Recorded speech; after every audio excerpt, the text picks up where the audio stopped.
Good afternoon. We are here. We are so excited. We are so excited. We are so excited to kick off our brand new Bible study series. That's right, family. We are excited to kick off our brand new Bible study series.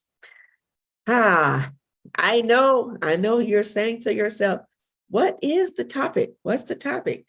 You know, last year we ended with an amazing, awesome, phenomenal series on Psalms for Black Lives.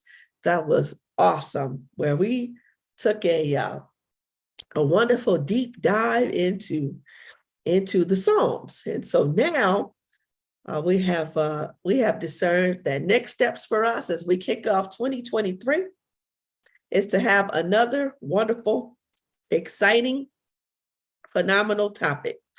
And so now we are excited because this Bible study that we're going to now kick off Tuesdays at 1:00 is where we're going to think about or reflect on three important objectives: what it means to be your authentic self, whom God created you to be; what it means to create space to discern, develop, and live into the purpose that you were born to live out; and how do you set God-centered goals for 2023 and beyond that help you experience wholeness. These are the awesome and amazing objectives for this course that we are going to highlight on today. That this is going to be so exciting.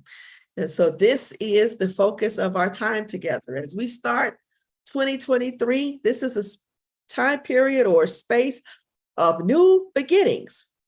And so the backdrop of our time together is going to be an awesome and amazing book by a phenomenal sister. I've mentioned her before. I hope you have the opportunity to check her out. This is an amazing, awesome, wonderful sister named Nidra Tawwab. Nidra Tawwab, first name spelled Nedra, last name Tawwab. Nidra Tawwab. Nidra Tawwab. Now, as we always do, you know, we always have a scripture that goes along with our Bible studies, right? We always have a scripture that goes along with our Bible studies. And so a particular scripture that we want to look at for today comes from the amazing book and character Ruth. Ruth. That's right. We haven't spoken about her in some time in our Bible study. And so she provides this, she provides a wonderful lesson for us. And so we are going to take a deep dive into the book of Ruth. And in particular, we're going to look at chapter 1. That's right. In particular, we're going to look at chapter 1. During this first Bible study class, you may be wondering, all right, well, what's the specific thing? I'm so glad that you asked that. So glad you asked that question, because we're thinking about reflecting or discerning around the topic of new beginnings. And how do we start 2023 with those three objectives that I just highlighted? How do we lead into 2023 with new beginnings, focused on what does it mean to be our authentic self that God created us to be? What does it mean to discern, develop, and live the purpose that God intended for our lives? What does it mean to set God-centered goals for 2023 and beyond that help us experience wholeness? So the theme for this Bible study series is new beginnings new beginnings. And today we're going to look at the story of Ruth. So over the next 4 or 5 weeks, we're going to look at the story. We're going to look at the story of Ruth. We're going to look at the story of Ruth for today. But then next week, we've got some other characters we're going to highlight who all had to grapple with new beginnings. And so today we're going to talk about Ruth. And then at another time, next Tuesday, we got another Bible character we're going to talk about. So you got to come back next Tuesday so that you can hear all about the ways in which these particular characters have started life with new beginnings.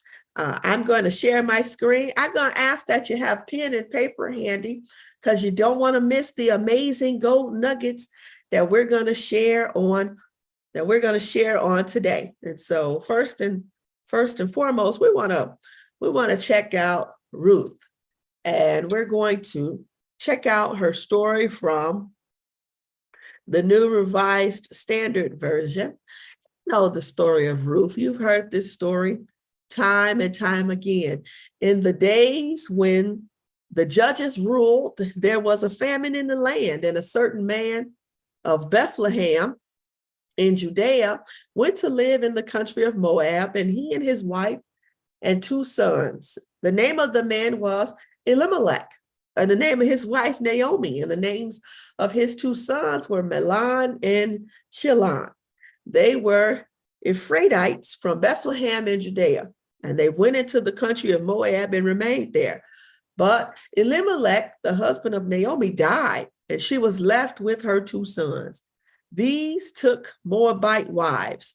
The name of one was Orpah, and the name of the other was Ruth. When they had lived there for about 10 years, Mahlon and Chilion also died, so that the woman was left without her 2 sons or her husband.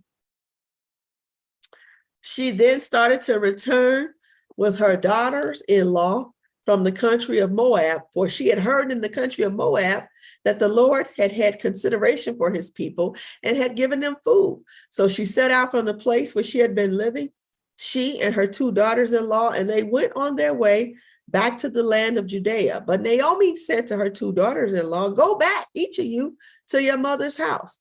May the Lord deal kindly with you as you have dealt with the dead and with me.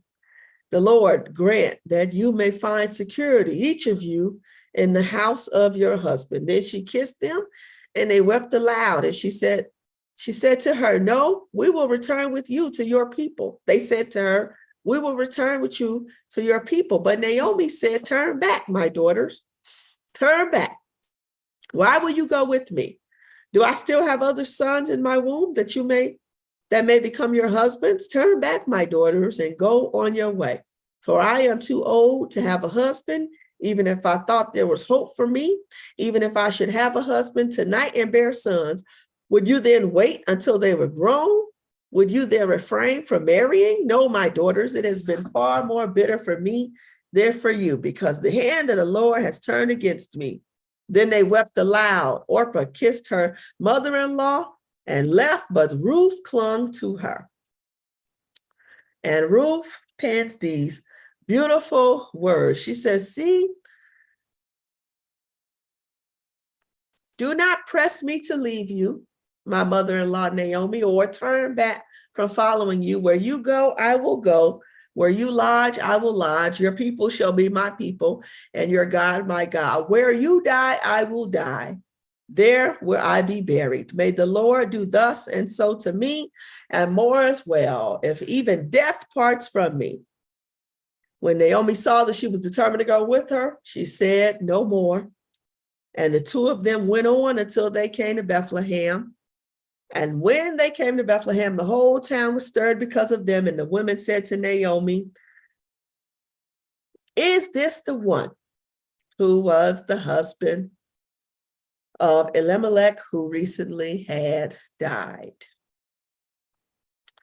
The story of Ruth provides a wonderful example to us of what it means to have new beginnings. The story of Ruth provides a wonderful example to us of what it means to have new beginnings. We've heard this story time and time again.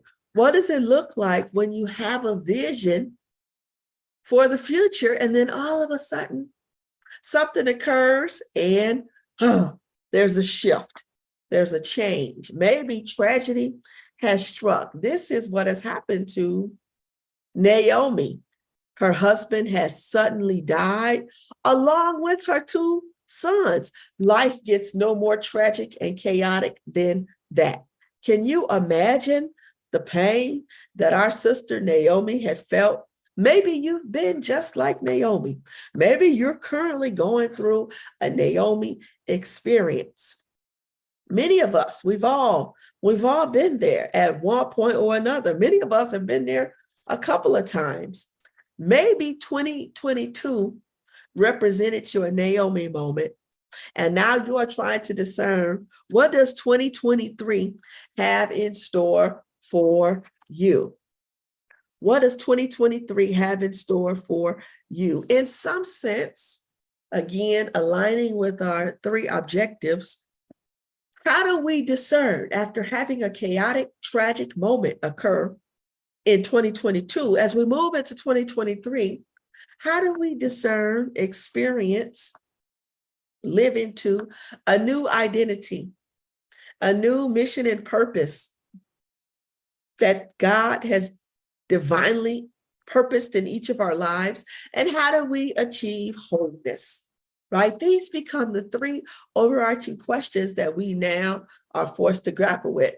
This, in some sense, is the question Naomi is forced to grapple with. Now, interestingly enough, the first point that we want to reflect on today, I hope you've grabbed pen and paper. The first point that we want to invite you to grab on today is, how do you learn to pivot and shift? In some sense, Naomi has to learn to create a new identity and pivot and shift. There are three characters initially in this story in chapter 1 of our text. There are three characters. There's Naomi, mom or the matriarch. There is her two daughter-in-laws, Orpah and Ruth. Two characters were able to pivot and shift. One character was not. According to the first chapter of our text, we see Naomi discerns that she needs to now go back to a space and place where she can be cared for. There's a famine currently in their current town. She can't live there in that town anymore without her husband or her two sons to care for her. We understand marriage in those days was important because it was understood that the gentleman would provide providence and sustenance, financial support, and sociological resources. And so it was seen that Naomi finds herself in a vulnerable space and place without a husband and without her two sons. She has to learn how to pivot. And likewise, the same is true of Ruth. Ruth has to develop a new identity and learn how to pivot. Now, this is not a new concept to persons of direct African descent, persons of indirect African descent.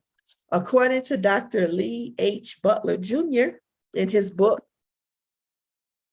Liberating Our Dignity, Saving Our Souls, Liberating Our Dignity, Saving Our Souls, all of us will experience crisis, in particular, people of African descent. All of us will experience crisis, in particular, people of African descent. The question becomes, according to Dr. Butler, how do you create a new identity?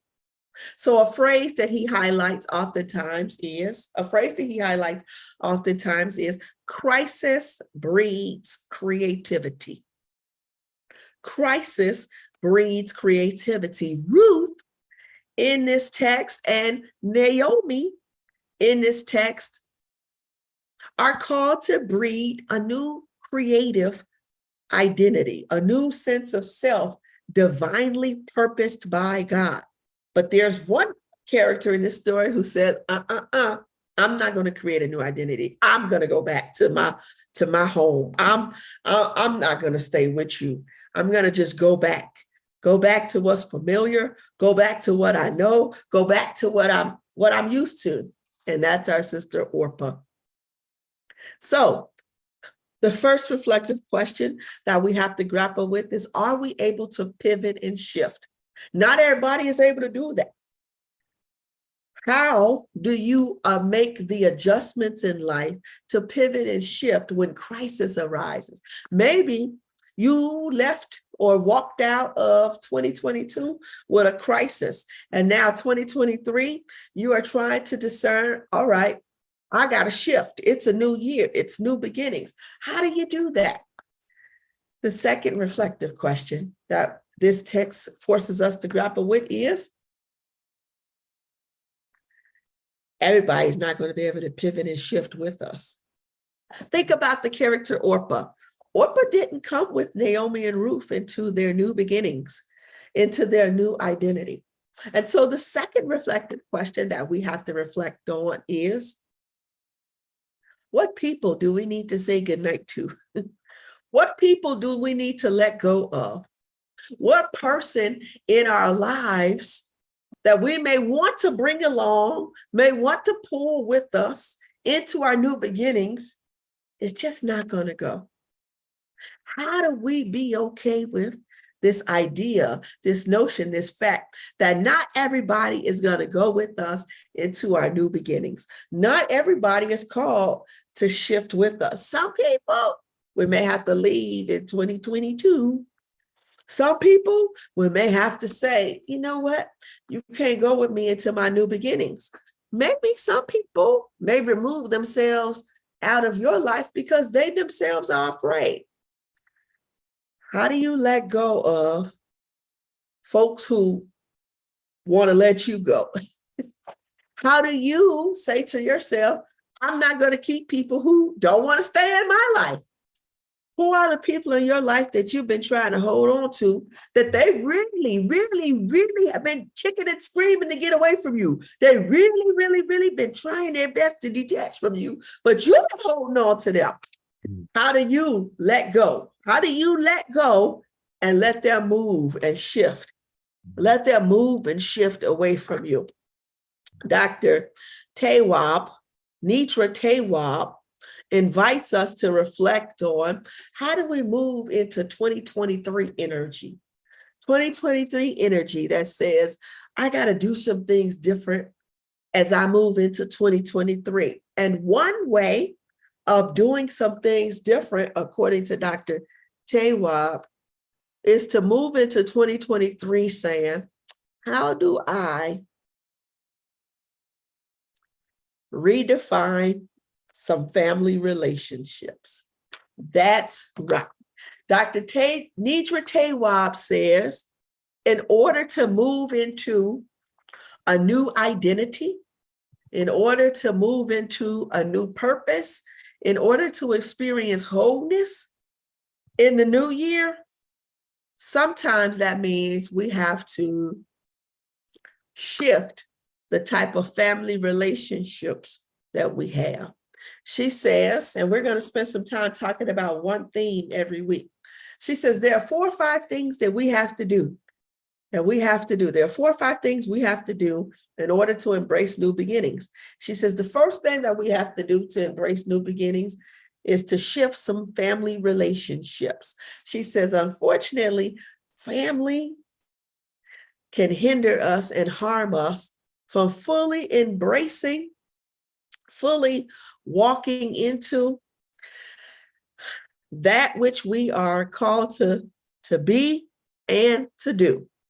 So first things first, think about your current family relationships. Dr. Nitra Tawwab, and I invite you to follow her on Instagram or Facebook. There's her name at the top. Dr. Nitra Tawwab says, look and think about your family relationships for a second. Think about your family relationships for a second. think about your family relationships for a second. Are your family relationships supporting your new way of being in 2023? Let's talk specifics. Let's talk specifics. In some sense, what I appreciate about the biblical story of Ruth and her mother-daughter relationship with Naomi is that, first and foremost, Ruth, in order to support her mother-in-law, had to allow her mother-in-law, Naomi, to experience what we're calling this 2023 energy. One, there needed to be space for Naomi to experience fruitful, nourishing, authentic, and mutually beneficial relationships, right? Number two, Naomi has to be willing to hear no and not be afraid to hear no. Oprah said, no, I'm not going to go with you. Goodbye. And she had to be okay with that. Naomi decided to bet on herself. When Naomi says, I'm going to leave this town and go back to my hometown, Naomi had to decide, I'm living my values. Naomi instinctively had to give herself a pep talk. Naomi had to make sure she had no slightly jealous friends around her. Naomi had to make sure that she spent more time with people who don't require significant emotional labor. Naomi had to understand that she had to promote reciprocal relationships. And last but not least, Naomi had to give more grace to herself and others. And guess what? Ruth is experiencing the exact same desires, mission, and purpose. Ruth has to do these exact same 9 steps as well, as Ruth is also entering into a new identity, a new purpose, and wholeness in some sense. And so the next reflective question, number 3, the next reflective question that we have to ask ourselves is, do we have family members who support these 9 steps in our life? Do we have family members who are supporting these 9 steps in our lives? Do we have family members who are supporting these 9 steps in our lives? Do you have family that are sticking beside you and supporting these 9 steps in our lives? Dr. Nidra Tawab says, if you don't have people in your life that are supporting these 9 steps in your life, you may have to do away with these folks. So now you have to do inventory of your family members around you, whether they're your immediate family members, whether they're your extended family members. You got to do inventory and discern which one of these family members is not supporting your 2023 energy. How do you begin to let them go in some sense? I'm going to pause there. If there's any questions from our audience, or our pastor wants to add something. So right now we don't have any questions. Kathleen did point out, Kathleen is doing the newsletter now, and she's just done an incredible job. And so she says, to the themes we were looking at, she says, excellent. This is almost the intro I wrote for the book list this week.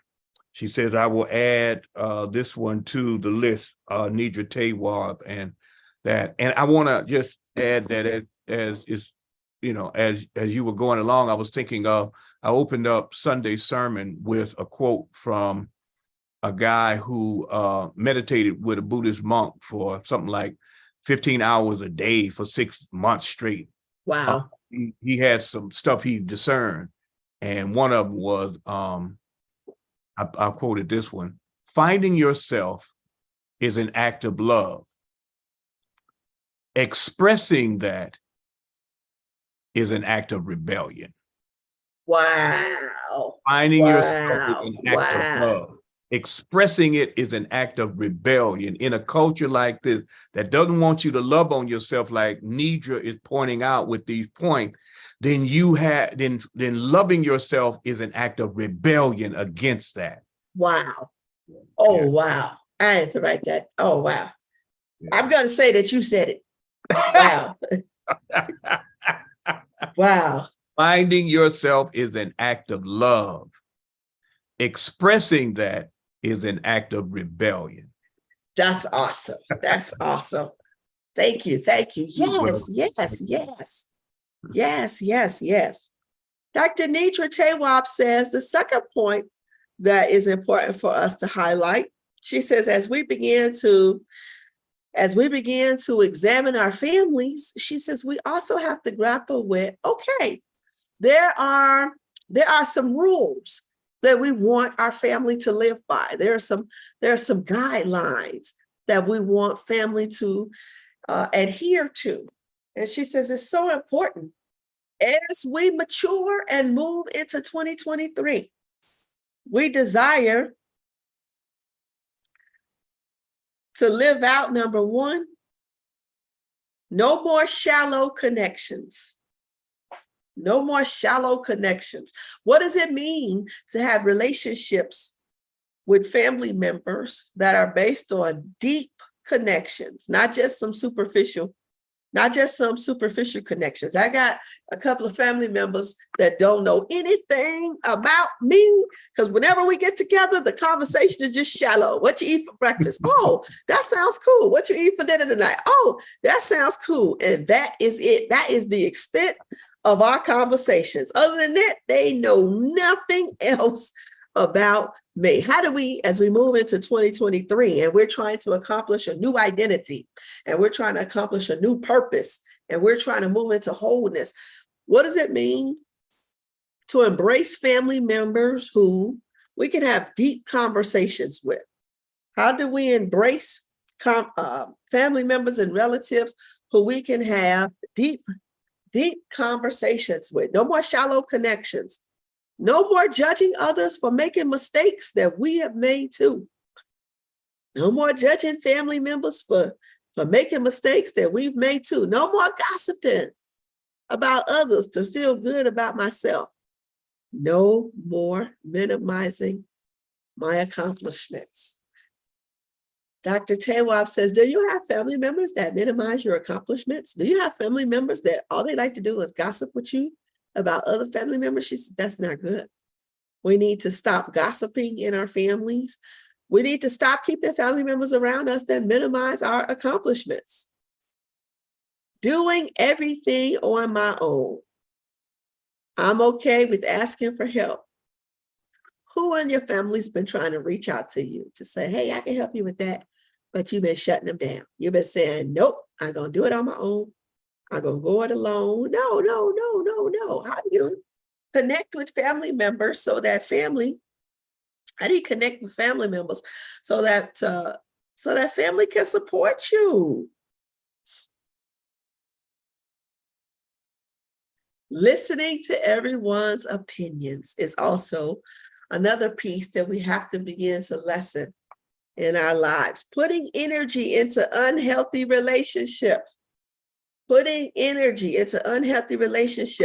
Telling people what they want to hear instead of the truth. Telling people what they want to hear instead of the truth, right? She begins to invite us to think about our family relationships and how we should shift away from these behaviors, in our family, because she says, in some sense, these behaviors are not helpful. They're not helpful and they're not healthy. They're not healthy and they're not helpful. She also begins to highlight for us, okay, so as we examine these family relationships, and in some sense, we have to also begin to delve into asking another important reflective question as we reflect on our families. She says we have to begin to reflect on the dysfunction in our families and actually naming, acknowledging, shedding a light on dysfunction that we thought was normal, that now we're learning as we move into 2023. That's not normal, and we need to change that. That's not normal, and we need to change that. That's not normal, and we need to change that. So she begins to highlight. She begins to highlight for us. Hey, if you grew up in a dysfunctional family, you probably thought these particular behaviors were normal. Number one, forgiving and forgetting with no change in behavior, moving on as if nothing happened, covering up problems for others, denying that a problem really exists, keeping secrets that need to be shared, pretending to be fine, not expressing your emotions, being around harmful people. Aggression is how you get what you want. Aggression is how you get what you want. Aggression is how you get what you want. As we move into 2023 and we are trying to move into what's our authentic identity, what's our authentic mission and purpose in life, how do we achieve wholeness? She says we got to look at the dysfunctions in our family and call them out and either move towards a healthy family relationship with particular family members or X out some particular family members that don't want to move into healthiness and only want to remain in dysfunction. Let's pause here for a second. As we think about this list, I want to invite you, as we think about this list, I want to invite you to reflect on your particular family relationships. Do any one of these dysfunctional patterns show up for you, or is this ringing true for you? Wow.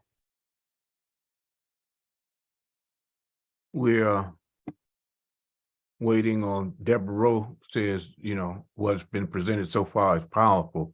But I want to add these are extremely self-reflective, because I know there's several that I have taken on in family context.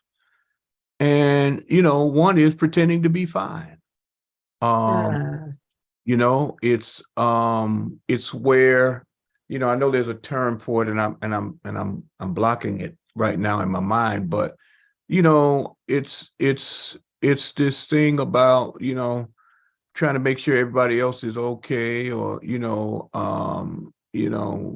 being in a moment where, you don't want to necessarily feel like you impinging on people, and the pretending to be fine when everything is not fine. And I know that one well. And that's one of the struggles that, I know I have had.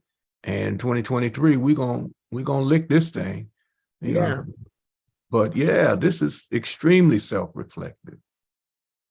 Yeah, most definitely. Because you hear people say, how you doing? Well, I don't got no complaints. And this is what I typically say when I hear that. I say, you know what? You don't have any complaints?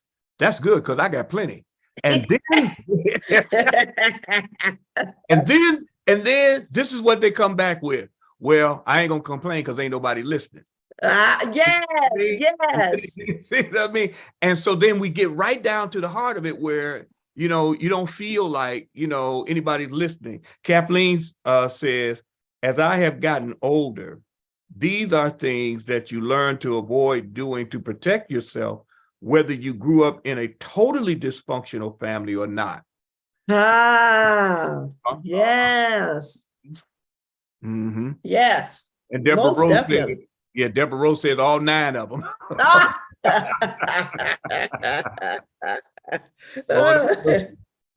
Yes, yes, yes, yes, yes. And so Dr. Nidra Tawab says if we want to begin to move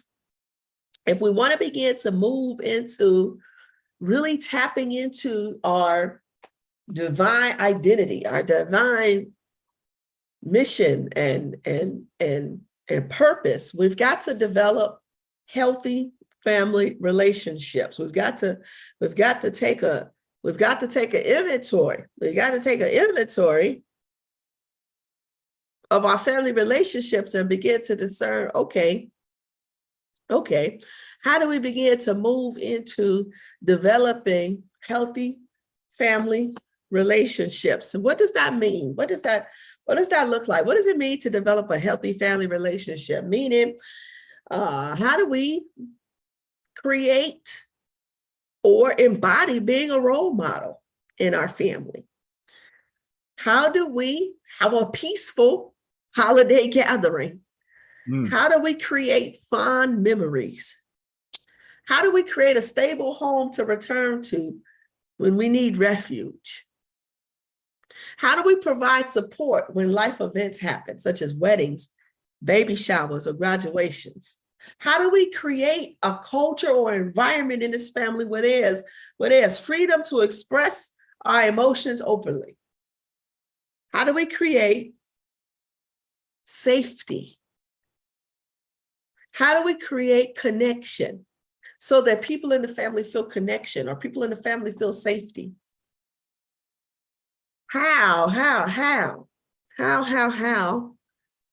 do we share loving, practical advice?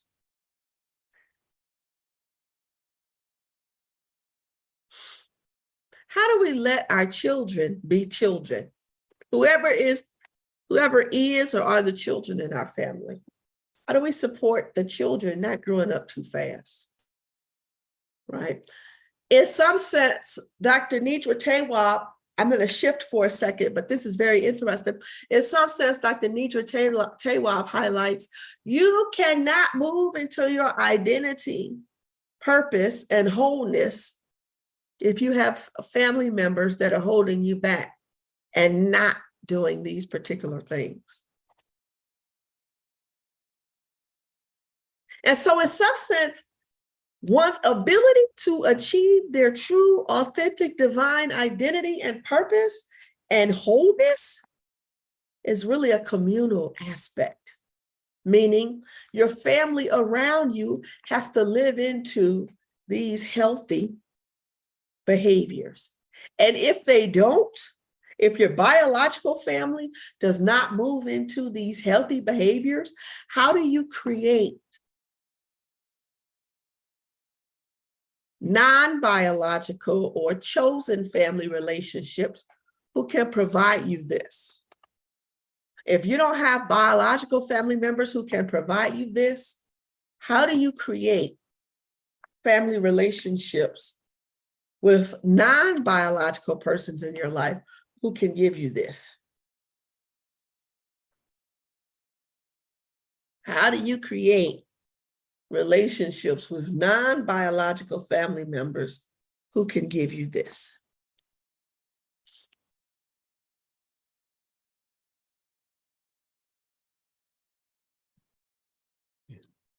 Yeah, this is rich. This is rich.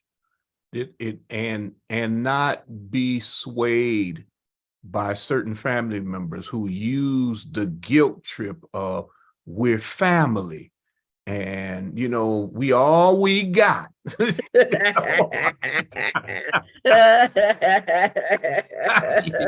Oh yes, that's a good one. That's a good one. That's a good one. That's a good one. Or they'll pull, mom and daddy or granddaddy, they turn over their grave. They knew we weren't all together. Don't worry all that. They pull these guilt trips off, try to put you off balance. But we can develop ways to, first of all, like you said, create the family that's not biological, spiritual, because family is not biological anyway. That's it. That's family it. is spiritual. So creating these extended family groupings where we find these things, and then learning how to navigate the biological family where, you don't have to go to all of the cookouts and all of the barbecues and all. You don't have to go to all of those. And when family members say, "Oh, we ain't seen you in a while," you say, just got stuff going on. We'll get there one day, and keep it moving. That's it. That's it. That's it. That's it. You got it. You got it. You got it. You got it. Yes, yes, yes. As you move now to think about healthy family relationships and how to have healthy family relationships and how to recreate healthy family relationships, right? There's a few reminders that we need to remember. There's a few reminders that we need to remember. One, you are not alone. There's no such thing as a perfect family. There's no such thing as a perfect family. Number two, you are not obligated to have relationships with unhealthy family members. You are not obligated to have relationships with unhealthy family members. You do not have to like every person in your family. You cannot create healthy relationships with people who are not interested in having a healthy relationship. You are not betraying anyone by speaking your truth. You're honoring yourself. It's okay to be different from the other people in your family. You can't create family relationships with people who are not related to you. Let me share with you. Myra said, you must have a strong self-image that can live without the approval of those who have given you a role to play in your family. And then she says, when you change you, sometimes you become the outsider. Yes, let's talk about it. I'm so happy that you highlighted that. Let's talk about it. Let's talk about that. Let's pause and talk about that. Thank you so much for mentioning that. Let's talk about it. There's a phrase, I hate it. I hate it. I hate it. I hate it. It's based on racist connotations, the black sheep of the family. First of all, I hate it because it's as if we're saying black is sinful, black is bad, black is not good, right? We label the particular family member as the black sheep of the family. But according to Dr. Nidra Tawwab, she says, and this is so interesting. This is so interesting. I had never thought about this before till recently. She says, let's be honest. The black sheep of the family is usually the relative that's calling out all the unhealthiness in the family. That's it right there. That's it right there. She says the black sheep of the family is usually the person that's calling out all the unhealthiness in the family. So what happens is in family systems theory, what's actually happening is the reason family are calling this person the black sheep is because this person is shining a light on all of the negativity and trauma in the family. They're shining a light on all the unhealthiness in the family. They're shining a light on it. So now what happens is the family is revolting against that person. Come on. The family is revolting against that person, and therefore they label the person the black sheep because now you are disrupting. You are disrupting our going alongs, our operations, our functions, the way we usually the way we usually function. That's now why we now label you the black sheep, right? And so how do we begin to experience the black sheep? It's not really being bad, but the black sheep is the one that's actually the healthy one, calling out all the unhealthiness in the family. So Dr. Nitra Tawab highlights for us, what does it mean to be okay with being the black sheep in the family? Yeah. What does it mean to be okay with being the black sheep in the family? I am so happy that you highlighted. I'm so happy that you highlighted that point. I'm so happy that you highlighted that point. Right on. Yeah. This is exciting. Yeah. And so another point that Dr. Tawab wants us to hold on to as we move forward. Another point that she wants us to hold on to is in some sense, and I'm aware that this is hard. So let me, before I share this with you, I'm wanting to claim that I know that this is hard. She says people who are grappling with dysfunctional families need to hear these important points. People who are grappling with dysfunctional families need to hear these important points. Number one, you're not crazy. It happened exactly the way you remembered it. Number two, it wasn't your fault.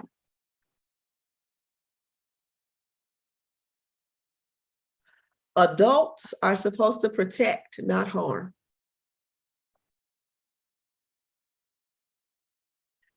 You're not funny acting or mean because you no longer want to play along.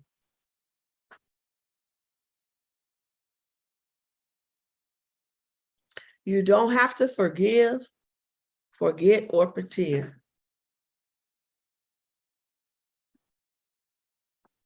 Your needs matter as much as everyone else.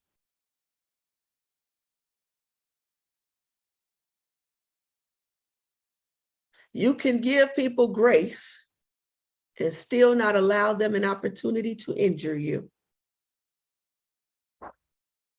Keeping secrets perpetuates the dysfunction. You did what you needed to survive.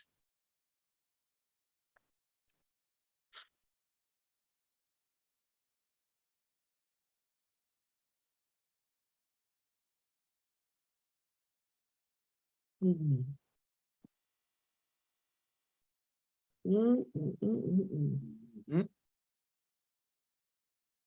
I want to invite you to let these just sink in.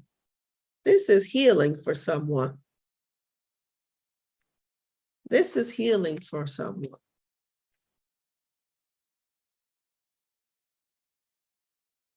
This is healing for someone.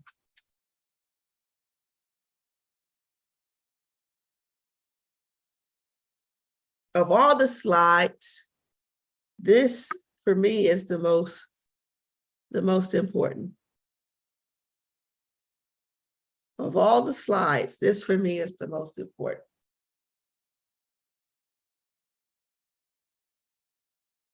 As we move into 2023 and we are trying to move into our identity, our mission and purpose that have divinely been given to us by God, inspired by God, nurtured by God.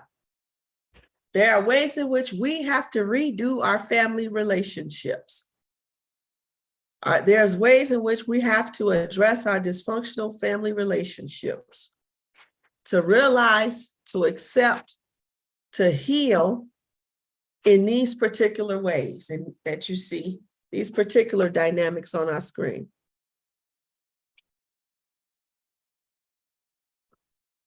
Wow.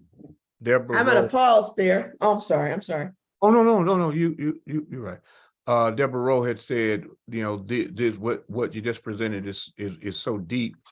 And I said, and I texted back, yes, it is. And then she sent back, it is. And she says, I'm sitting here in tears. All I can say is Jesus, because this is healing. This is getting some stuff out that has been clogged up because, we haven't been able to give ourselves permission Yes. to say, I know I'm not crazy. It did happen the way I remember it. And it wasn't my fault, even though they wanted to make it my fault. And Right. the adults were supposed to protect me and not harm by either their silence or, their direct behavior. And I'm not the strange one. I'm not the funny acting one, because I don't want to play along with this foolishness, and don't be expecting me to forgive you anytime soon, because the hurt is too deep. Mm-hmm. And I'm not going to pretend, Mm-hmm. Mm-hmm. I'm telling you, I had experience this summer with a family member that cut deep. So yeah, these are extremely emoting and healing, and oh God, yeah. Most definitely, most definitely, most definitely. Yeah. And last but not least, family, to move on forward is so important. If we really want to move on, to have healthy family relationships, last but not least, we have to learn how to communicate with family in more healthy ways. Relationships will be healthier in our family if we use these phrases more often. I pass judgment without having enough information. Wow. I'm sorry. You were trying to be helpful and I wasn't ready to accept your help. Mm-hmm. Thank you. I love you. I was in a bad mood and took my frustration out on you. I don't know the answer. Mm-hmm. I was wrong. I need your help.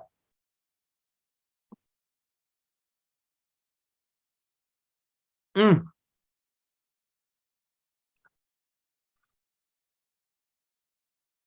This is just it just keeps getting deeper, because on the other hand, this is absolutely right. There are things, because we've been curated by European society, that you don't admit you're wrong. We see that right now going all along in the social. You don't admit you're wrong. You don't say I love you. These things are signs, according to the European society we live in, as these are signs of weakness according to them, but in reality, these are strength. This is strength. I need your help. I'm sorry. I passed judgment without having enough information. That's called gossip. That it's oh my goodness. Yeah. Yeah.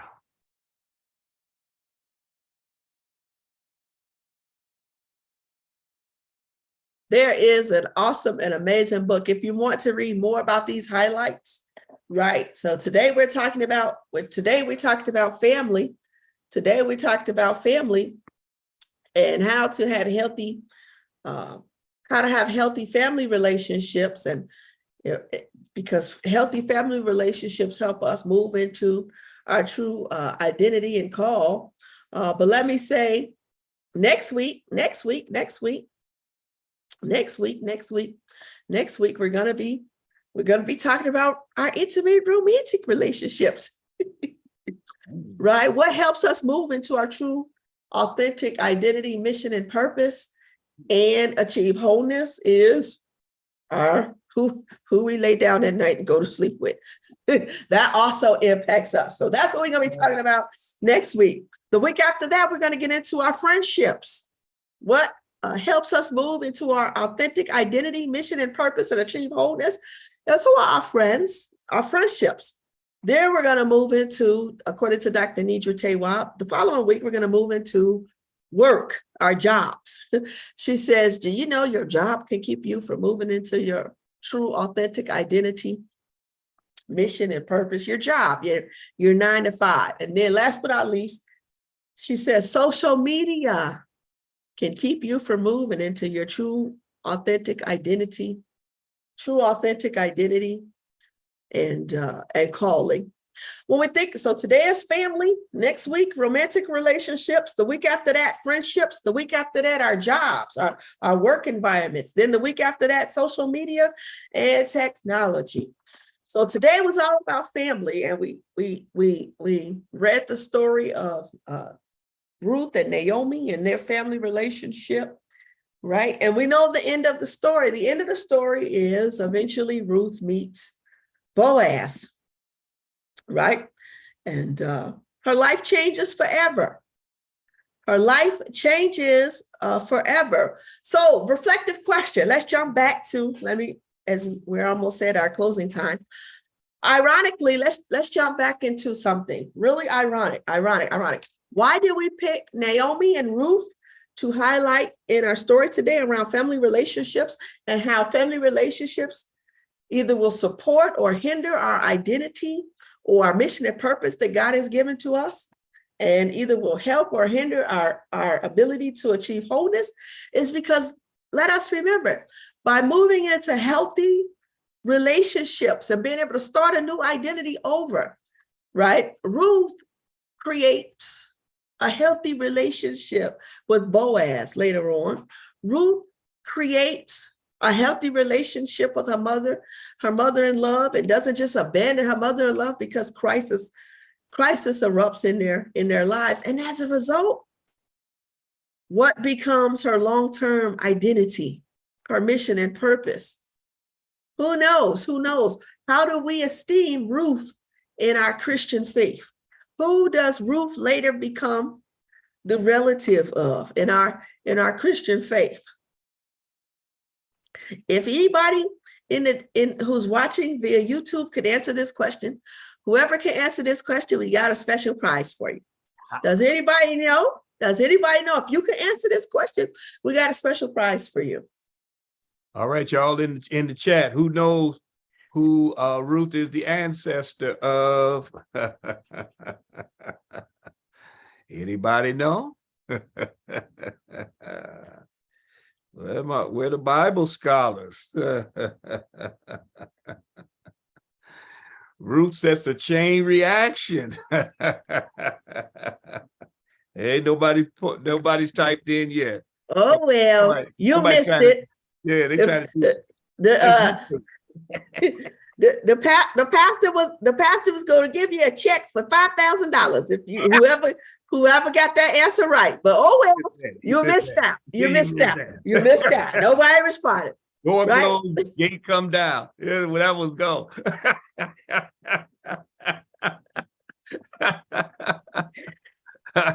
We know that Ruth becomes one of the great ancestors of Jesus because of her union to Boaz, because of her creating a healthy family relationship to Boaz.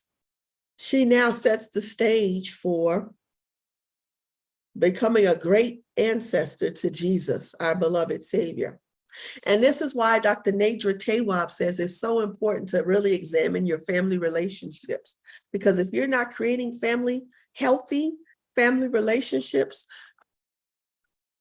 you will, in some sense, not walk into or fully experience your true identity, mission, and calling, right? And so please don't think, oh, your family is your family and you can still accomplish your mission, your purpose, your dreams without a solid family relationship. She said that's not true. That's not true. And Ruth, the story of Ruth is an example of that.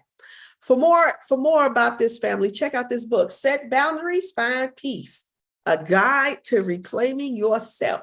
Again, our theme as we kick off this Bible study series, and our theme for the new year, it's 2023, is how do we achieve walking in our God-given identity? How do we achieve walking into our God-given mission and purpose? How do we achieve our God-given wholeness that God wants all of us to experience. Do you want to be made well? You should be able to answer yes to that. Jesus wants you to be made well. God wants you to experience wellness. Holy Spirit wants you to experience wellness. And so this book, Set Boundaries, Find Peace, is wonderful to help us as a guide to reclaiming ourselves. Check out our sister, Nidra Glover Tewa. Thank you. Thank you. Thank you. Thank you. Thank you so much, family. This is awesome. Thank you. Thank you. Thank you. Much. And please hit the share button on there so somebody else can, just be empowered and uplifted and encouraged by the lesson and all of the, the slides and those points that just mean so much. And you are a vessel to help that happen. So please use the share button.